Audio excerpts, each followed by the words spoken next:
And we are back. You are chatting with John P. Today we are going to be talking about my recommendations of approachable sports watches that you can buy right now. That's right. It seems like today everyone talks on the forums and the comments and phone calls, hey, can you get the Rolex this? Can you get the Rolex that? Yes, of course, you can find them, but you do have to pay a premium. So whether you're the guy that is just looking for a more approachable alternative to stainless steel sports Rolex, or perhaps you're just not a Rolex guy, these picks are my recommendations to you. And of course, thank you so much for coming back for another episode. I really do appreciate it. Please do not forget to thumbs up, like, and subscribe, because it really does play a big part in helping me to help you to make more videos to share and talk with you about the world of watches and what we do here at delraywatch.com. And by the way, I'll mention that while I'm giving you some recommendations here, the beautiful thing about watches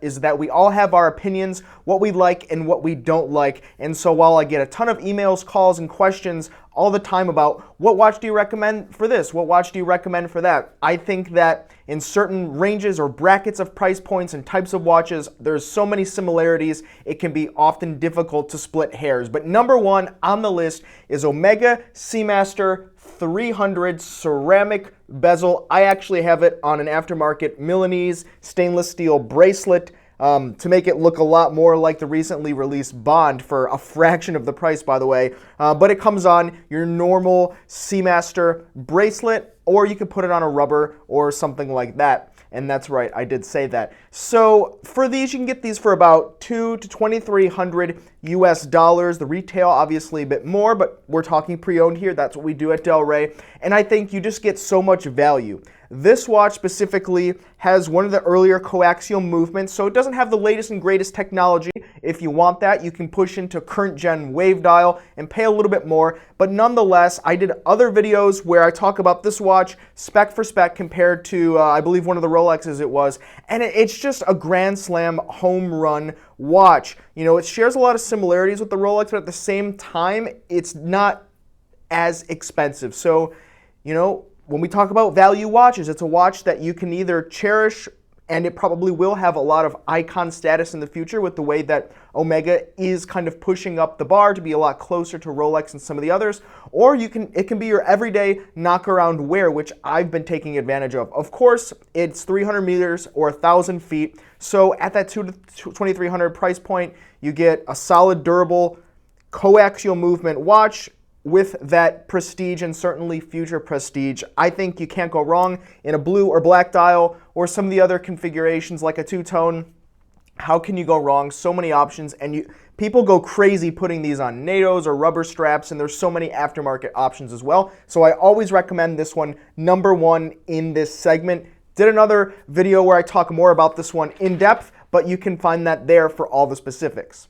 And next, I like to recommend the Zin 104. I'll admit, throughout my history of watch collecting previous to delraywatch.com, where obviously we get so many watches through the doors here, I handled a lot of watches, I traded some watches on the forums, and I was part of the watch community at arm's length and a little bit deeper in the business world with some other watch companies out there, but I hadn't really touched Zin Watches a whole lot. I knew of them, they were out there, I was somewhat familiar with them, but until we just took in so many of the 104s through here the last few years, I really didn't have as much appreciation as I do for them now. It's a watch brand that's rugged, durable, and a real guy's watch, a man's watch, where there's nothing too fancy about them, there's no glitz, there's no glam, there's nothing that screams luxury about them, except for, of course, the quality and the price tag. And it's a really utilitarian type watch brand, and specifically when you talk about the 104, it's one of their more approachable watches, which opens it up to so many more people. And of course, it's also a watch that you cannot feel ashamed for wearing hard, because that's what it's designed for.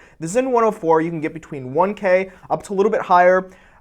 Pre-owned, of course, they circle around not too far below what the retail price is, especially in good condition. So when we get these through the door, especially the white dial, there's a black and a white dial, these things go like that. 30, 40 minutes, gone. These are quite a hot watch in the kind of the Zin watch collector community, and for that reason, they're pretty safe, especially for the guy looking for a more approachable watch, but at the same time, you can wear them and not be ashamed, like perhaps some people might think if the brand name doesn't convey this sort of image. So it kind of attracts a wide range of collectors, but definitely those looking for a good, approachable, hardcore, durable watch. And that's why I think it gets a great mention. And not to forget that it has a day and date complication on a dive watch. So to have those complications on a dive watch, be in that $1,000 to $1,200 price point, I can't see you going wrong.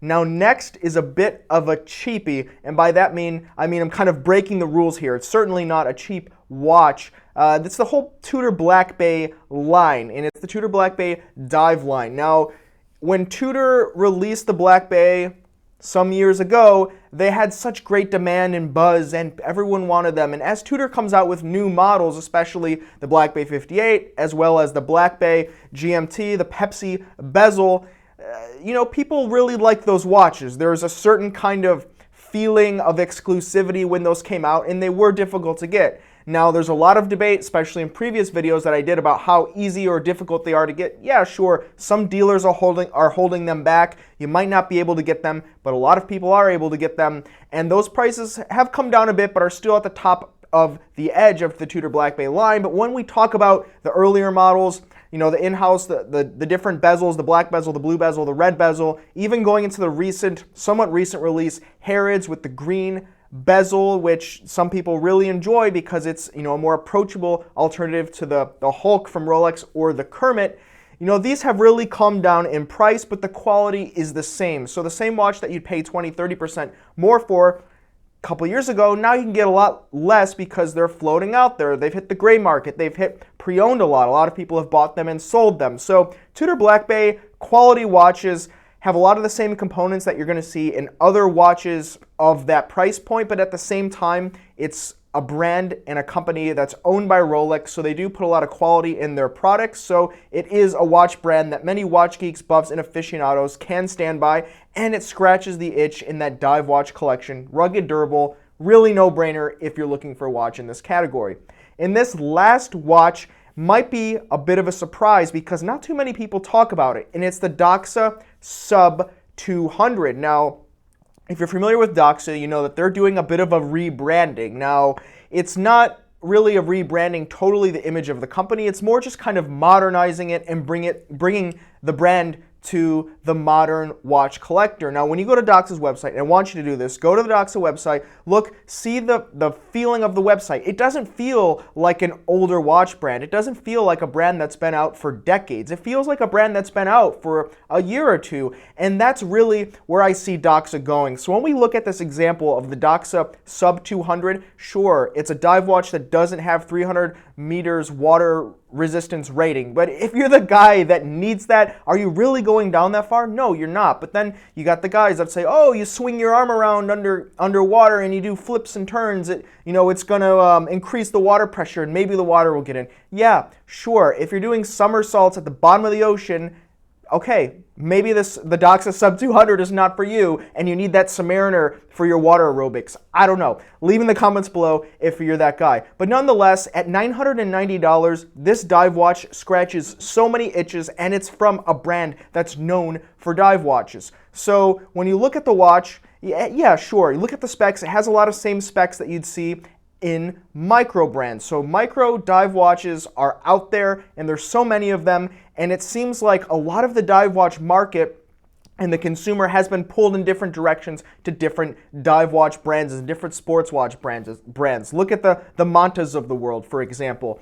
And I think this is Doxa's play on this $900, just under $1,000 watch to kind of regain some more market share or get some market share that they didn't have at this price point compared to their much more expensive higher-end dive watches. And that's kind of the sweet spot for micro-brand dive watches that I see out there, that $1,000 price point to $1,200 price point, and that's where Doxa's aiming. And so they've got the lower water resistance. Of course, when you look at the case construction and some of the other components of the watch, it's not on par with the rest of their watches, but they're aimed at kind of that approachable segment. And I think when you look at the color combinations they have, the specs that it does have, as well as the brand and where the brand is trying to catapult itself, I think there's a lot of value there and to be said about the watch. And considering that they're trading pre-owned somehow a little bit above retail price, I'm not sure the reasoning behind that, but they are and they're out there. And so I think it's really safe buy in a watch that I could likely recommend to someone looking for a great watch with a good name